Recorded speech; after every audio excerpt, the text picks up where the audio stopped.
Hello दोस्तों, स्वागत है आप सभी के अपने YouTube चैनल के मैथ क्लासेस में। कैसे हैं दोस्तों? आशा है कि आप लोग अच्छे होंगे, अच्छे से पढ़ाई कर रहे होंगे। दोस्तों आज के इस वीडियो में ये सवाल को हल करने वाले बहुत ही आसान तरीका से। तो वीडियो पर पहली बार आए हैं तो अंत तक बने रहे। चलिए दोस्तों सवाल को हल करते हैं। देखिए यहाँ पे दिया है क्वेश्चन में, उस विकल्प का चयन कीजिए जो विकल्प का चयन करने के लिए कह रहा है, जो आकृति यानी जो चित्र दिया है, चित्र आकृति में प्रश्न चिन्ह यानी क्वेश्चन मार्क के स्थान पर रखे जाने के लिए सर्वाधिक उपयुक्त है। यानी ये सारे ऑप्शन में से कोई एक आंसर यहाँ पे होने वाला है। वही कह रहा है यहाँ पे क्वेश्चन मार्क के जगह पर कौन सा, प्रश्न चिन्ह के जगह पर कौन सा आंसर होने वाला है। चलिए इसको आप बहुत ही आसान तरीका से समझते हैं और हल करते हैं। देखिए यहाँ पे दिया है ना, उस विकल्प का चयन कीजिए, यानी कोई सा इसमें से कोई एक यहाँ पे आने वाला है। तो चलिए एक एक करके हम इसका पता लगाते हैं। तो देखिए यहाँ जब इस तरह का सवाल हो तो उसमें जोड़ना है या फिर घटाना है या फिर गुना या भाग करना, ये सारे में से कोई एक करने के बाद यहाँ पे आंसर मिल जाएगा। अधिकतर यहाँ पे जोड़ने और गुना करने के बाद आंसर मिल जाता है। ठीक है, क्या करने के बाद? अधिकतर यहाँ पे जोड़ने और गुना करने के बाद आंसर मिल जाता है, ध्यान रखना होगा। तो यहाँ देखिए 4 और यहाँ 9 दिया है। तो अगर 4 और 9 को देखिए, यहाँ पे 4 है, 4 प्लस 9 कर देंगे। ठीक, 4 प्लस 9 तो कितना हो जाएगा? 4 और 9 तो 13 हो जाएगा। 13 में यहाँ पे पहले क्या जोड़ेंगे, तो जोड़ कर देंगे 4 और 9 13, और 13 में अगर 3 जोड़ देते हैं तो यहाँ पे 16 पुर जाता है। तो यहाँ पे क्या हो जाएगा? यहाँ पे 9 4 13 प्लस 3 बराबर में यहाँ पे हो जाएगा 16, जो कि ये आ गया। हमें देखना है इसमें भी क्या इसमें आ रहा है क्या, तो देखते हैं। चलिए अब यहाँ पे एक है, एक प्लस 4, 1 + 4 यहाँ पे जोड़ किए हैं, यहाँ पे भी जोड़ करेंगे। अब देखते हैं, देखिए 1 और 4 हो जाता है 5। 5 में हम यहाँ एक बार 3 लिए हैं तो एक बढ़ा कर लेंगे 4। चलिए यहाँ पर आगे पीछे या फिर सिमिलर लेके चलेंगे तो आंसर मिल जाएगा। देखिए यहाँ पे कर लेते हैं। अब यहाँ पे हो जाएगा तो 5 प्लस 4 यहाँ पे हो जाएगा 9 हो जाएगा। चलिए यहाँ 3 लिए थे, यहाँ 4 लेंगे। अब इसके आगे एक और बढ़ा के लेंगे 5, क्या आएगा वो आंसर? हाँ देख लेते हैं। यहाँ देखिए 9 आ गया।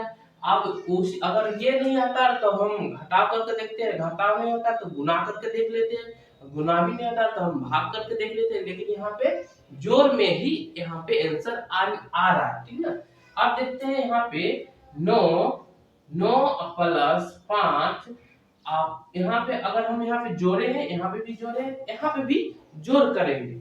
यहाँ पे जोड़ करेंगे तो क्या आंसर? यहाँ एक बढ़ाकर किए हैं 4, फिर इसके एक बढ़ाकर लिखेंगे 5 लिख लेंगे। तो देखते हैं यहाँ पे 9 5 14, 14 प्लस यहाँ पे 5 तो 14 5 हो जाएगा 19, यहाँ पे 19 हो जाएगा। तो देखते हैं ऑप्शन नंबर में 19 है या नहीं। तो ऑप्शन नंबर 19 है यहाँ पे। ठीक, तो ऑप्शन नंबर 19 यहाँ पे क्वेश्चन मार्क यानी क्वेश्चन प्रश्न चिन्ह का जगह पर क्या आएगा?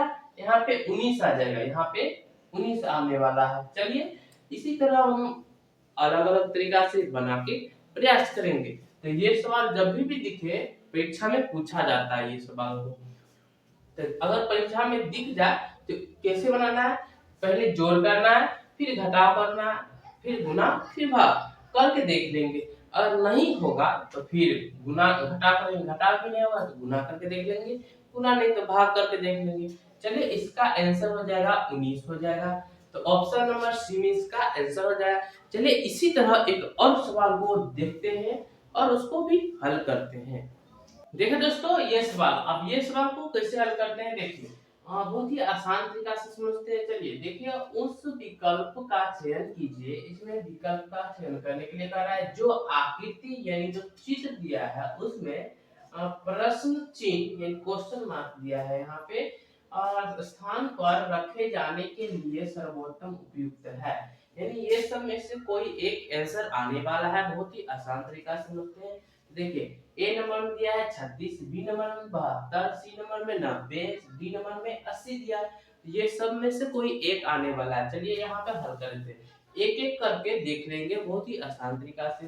देखिए यहाँ पे क्या दिया है, पहले क्या करेंगे, पहले यहाँ पे जोड़ कर लेंगे, उसके बाद नहीं होगा तो घटाओ, घटाओ भी नहीं होगा तो गुना करके देखेंगे, गुना भी नहीं तो भाग करके देखेंगे।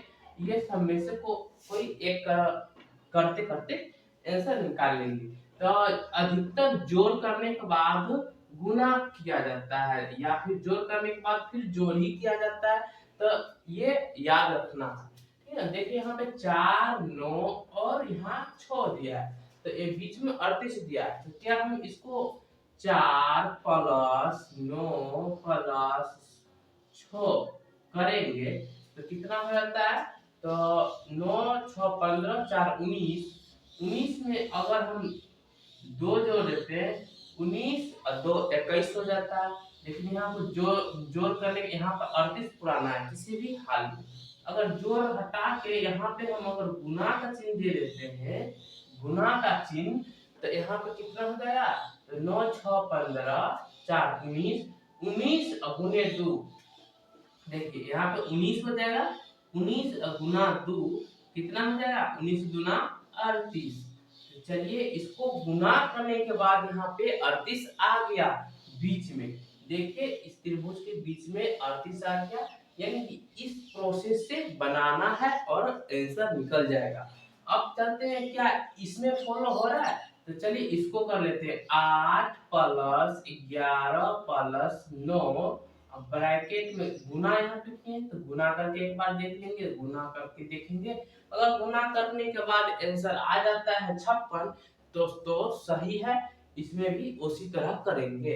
तो चलिए अब करते हैं 8 और 9, 8 11 हो जाएगा 19, 19 और 9 20, 8 28, 28 आ जाएगा, 28 गुना 2 बराबर में यहाँ पे 28 गुना 56, यहाँ पे 56 आ गया, यानी इसके बीच में 56 आ गया। तो हम किस तरह करेंगे, यानी गुना करने के बाद यहाँ पे जोड़ कर लेंगे, यहाँ पे गुना करके 2 से गुना कर लेंगे और यहाँ पे आंसर निकल जाएगा। तो दोस्तों आप लोग इसका आंसर यानी 12 11 और 13 का यहाँ पे पहले जोड़ कर लेंगे, फिर गुना करके 2 से यहाँ पे क्या आंसर आने वाला है, ऑप्शन नंबर ये सब में से कौन सा आंसर आएगा, आप लोग कमेंट बॉक्स में लिख के जरूर बताएं। और ये सब को आंसर यहाँ पे दिया है, ऑप्शन कोई एक सही होगा, इसका आंसर आप लोग कमेंट बॉक्स में लिख के जरूर बताएं। और इसी तरह वीडियो के लिए चैनल को सब्सक्राइब कर ले ताकि नए नए जानकारी इसी तरह मिलते रहिए दोस्तों। तब तक के लिए धन्यवाद, मिलते हैं अगले वीडियो में। जय हिंद।